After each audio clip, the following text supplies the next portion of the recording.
Hi everyone, it's me, Krylios, Team Rayceen Productions co-host and moderator. And I'm Erin Palmer, Team Rayceen Productions co-host and moderator. Joining us are band members of Black Folks Don't Swim. Welcome. Thank you. It's great to much. Thanks so much for being here. Before we get started talking about your band and your music, please tell our viewers a little bit about yourselves. Let's start with Corey. Hi there, y'all. My name is Sweet Corey Bay. I use the pronouns they, them, and theirs. I'm from gorgeous Prince George's County, Maryland, but I am currently based in West Philadelphia. And yeah, I am the bassist, I'm a band leader, and I'm a founder of Black Folks Don't Swim. Sweet. Hey, I'm Kailassa. I'm the lead vocalist in Black Folks Don't Swim. Pronouns are she, her, they, them. I'm a musician. I am based in DC. I'm also from DC, and I'm happy to be here. Fabulous, fabulous. Well, we are happy to have you. So let us dive into everything about Black Folks Don't Swim. So the first thing is, please tell us about the origin of your band's name and how you all met and started playing music together. So Black Folks Don't Swim, we got our name when we were all, a bunch of us were in a group chat thinking about going from, having a name where we would call ourselves and friends, whoever's name, and us as a group of friends making music, to want to incorporate under something else. And we're just sort of throwing a bunch of names out in a group chat when Des McNeil, who's been a longtime collaborator of the band, just sort of posed it to the group. And it came out as a question, and we just decided that it really captured the ethos of how we wanted people to engage with us. And just, it always gets the conversation started for people to think about how they would respond.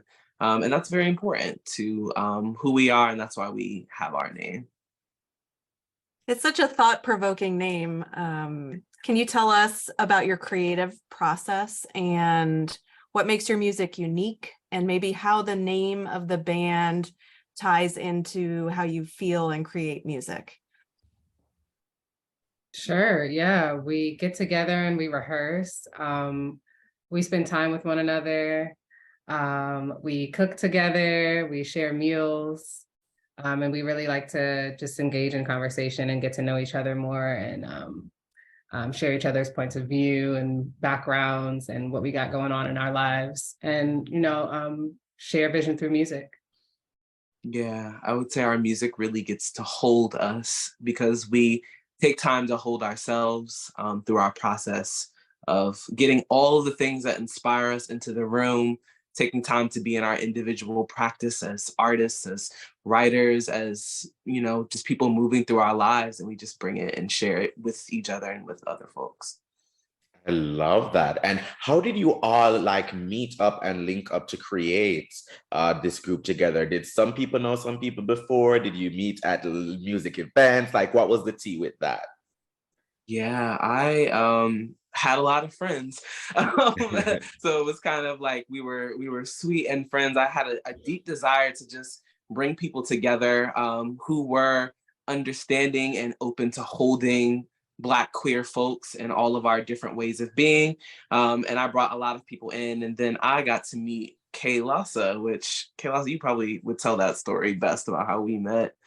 Well, my sister had an event for Black queer folks, and we were sharing stories, and I heard one of Sweet's stories, and then it turns out that Sweet and my sister connected, and then Sweet came over our house when I was living with my sister, and they brought their big upright bass. And I was just so blown away. I was like, oh my gosh, I've never seen one of these in person. So we started, talking, and we got close pretty much that night. And they invited me to a rehearsal. And from then on, I became the lead vocalist. When did you all meet, and how has the band and your relationships in music changed over time? I think we met in 2018. I would say people were swirling around the band who are still engaged. We're in 2016, 2017. We named our band formally in 2018. So definitely before the pandemic and things like that, we were really sort of like growing those relationships that would, come together as we also determine like, yeah, we want to put music out. We want to find careers here. We want to just really like be putting our creativity forward for our lives. Wow, lovely, lovely. And what are some of your music influences? Ooh, great question.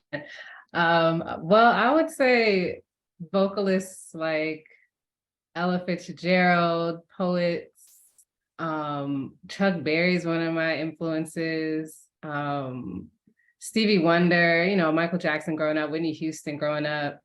Yeah, Esperanza Spalding, just people that are really creative and not afraid to share their perspective. Yeah, I would say too, like Earth, Wind and Fire, Roy Ayers, and then also too, like there's influences that came before we were a group, and there's influences that come to us, through the journey in music. Yeah. And we've really, studied a lot of our queer elders in music, like Jackie Shane, for example, someone I really like to model our sound after sometimes. Fabulous. And are there any themes that you love exploring? The themes that what themes kind of draw you to make music about and to, perform and to, put out into the world? Definitely songs about becoming who you are.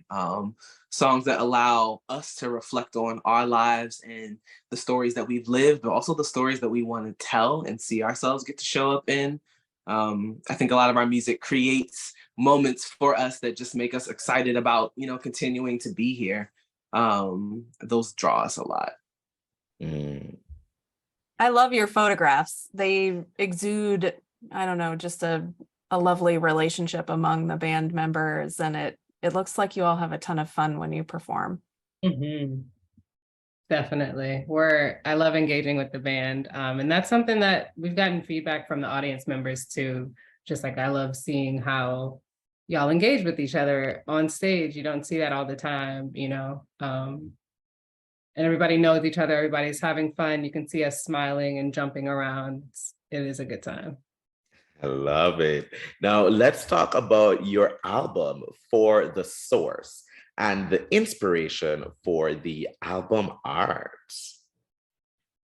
For the Source, for this project, we really had just such the exciting honor to work with Baltimore-based visual artist Von Napper, and their art it really is so moving, and I think it speaks to sort of like this timelessness where it's like this could be an ancient image, this image could exist in the future. It sort of just speaks to the cosmos as we see it, because we talk a lot about feeling like we're space travelers and moving through different times with how we get together and the moments that we get to share.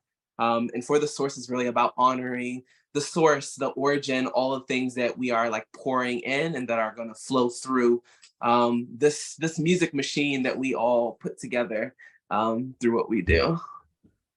Really cool. Can you tell our viewers who the other band members are? And it looks like you have 4 from your photographs, but just so we know the full set.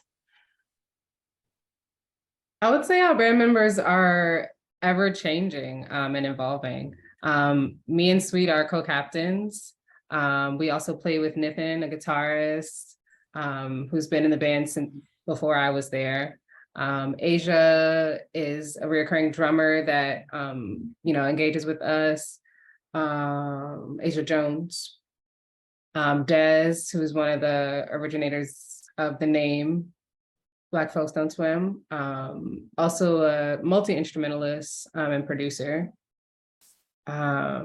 We have folks. There's Orlando. O plays guitar with us. Alex Velez, who's in a lot of different projects. He's lent some horn to our band before. Drew, is a deep collaborator of ours. He's a pianist. He's all over our album, and he definitely played in our album as if it was his own, which is like a deep honor to share his sound as well. Melanie Brown, and she's in Joe Keys and the Late Bloomers band. Daniel Campos, Sequoia, Redwood Snyder, plays keys and is just all over the place. Trying to think, are there any other of our folks that I think that's about.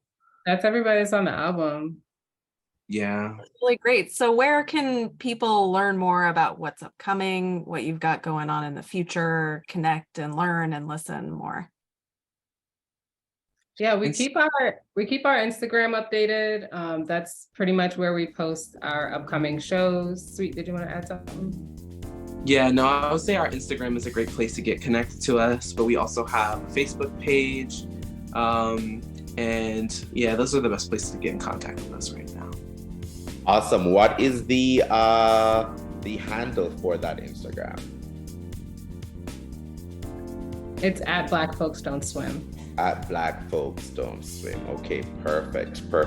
To our viewers, please check out the links in the description below so you can keep up with everything that Black Folks Don't Swim has got going on.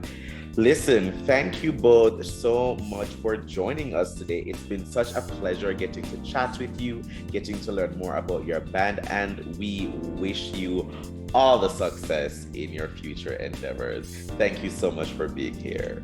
Thank you. Thanks for having us.